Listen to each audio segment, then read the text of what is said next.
Nou kyk, hierdie is 'n interessante jaar, nee, soos julle kan sien hier waar ek is ook, die wolke is naby, ek gaan my droer, nee.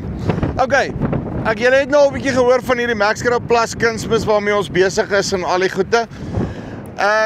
Is jy op soek na iets wat as 'n vervanging vir jou topdress kan inkom op die einde van die dag? Jy weet, jy het al die reën is baie, kunsmis het dalk weggewas, jy kan nie noodwendig met jou hoogloop inkom nie, iets wat jy met 'n drone kan uitspuit ensovoorts. Okay, alles wat ons tot dusver gesien het, ons het nou nog inligting deurgekry van blaarmonsters ensovoorts. En hier's hoe dit lyk. Okay, so wat Maxgrou Plus is, dit is 'n soutlose kunsmis. Ek sê soutloos, nie natriums nie en nie kloriede in nie. Nee. Sien, nou moet ek my hoed vashou hierso. Basies wat ons kan agterkom, hoe die ding se werking is dit help om so net vinnig, dis NPK mikroelemente in 'n baie hoë konsentrasie en jy kan hom met lae watervolumes op die blare spuit, 20-30 liter per hektaar, wat hom perfek maak vir 'n drone en dan kry jy baie goeie reaksies op die einde van die dag. Okay, maar wat ons agterkom is dit gaan oor die manier, hy help met die metabolisering van jou stikstof veral in die plant, om daai stikstof wat jy het basies meer verkrygbaar te maak. So, in kort, julle weet hoe 'n engine werk, okay? So jy het petrol wat ingespuit word en dan jy lig en dan sal ontbranding. So kom ons sê jy het 30% ontbranding of wat die geval mag wees. So, die oomblik as jy 'n turbo bysit, dan kry jy meer lig, dan kry jy beter ontbranding, dan het jy dalk 40 of 50% ontbranding, selfde tipe besigheid. Dit gaan nie noodwendig oor die hoeveelhede wat jy insit nie, dis hoe jy dit insit in die plant, konsentrasie, en hy half aktiveer daai proses vir die plant om dan nou net op die einde van die dag sy stikstof beter te metaboliseer. Maar, al hierdie goed is nou lekker gesê en gedaan en gewat ook al, nee.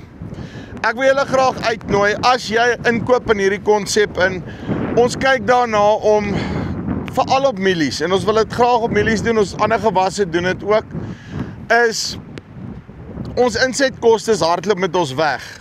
Kunsmis is 'n baie groot komponent van dit. As ons maniere kan kry om ons kunsmis meer effektief te doen, of meer effektief te laat werk, sal awesome wees. Okay, so, ek wil jou graag uitnooi, as jy inkoop in hierdie konsep in, kom met ons in kontak, doen 'n proef met hierdie goeders. Dit werk jou uit 600, so plus minus R650 per hektaar per bespuiting. Soos ek sê, op mielies gaan dit jou so R1300 per hektaar uitwerk. Ons spuit hom so V4, V5, rond, V4, V6, en dan weer hier by V11, V12 in daai koers. Wat jy dan nou meer oorgaan daarna na jou reproduktiewe stadiums toe ensovoorts. En ons wil graag kyk, ons het nou al 'n paar proewe in die land, so 5 of 6 wat nou begin hardloop. Ons wil kyk hoeveel van hierdie gaan ons deur kan kry. Ons kom dan ook uit en ons doen blaarmonsters voor die tyd en ons stuur al die goeders weg en gedurende die proef ensovoorts. En jy kry toegang tot al die data wat ons van al die boere weer bymekaar kry. So noem dit 'n nasionale mielieproef om te kyk of daar regtig waarde in hierdie goeders insteek. Ek het al 'n klomp goed in my lewe gesien. Ek dink regtig hier is 'n waarde in dit. Ons het die boere se hulp nodig om te kyk of ons hierdie goeders kan maak werk en onder verskillende omstandighede ensovoorts. So as jy wil deelneem aan die grootste massaproef in Suid-Afrika, wel, die wydste ene, nee, noem dit nou maar so. Kom met my in kontak, as my nommer, bel my, en dan chat ons 'n bietjie oor die goeders, en dan kan ons net kyk, hoe kan ons dit by jou maak werk? Jy weet, dit is net nog 'n tool in die arsenaal, wat dalk net help om jou by winsgewendheid uit te kry. Dis hier van Farm Spice af, tot volgende keer, groete.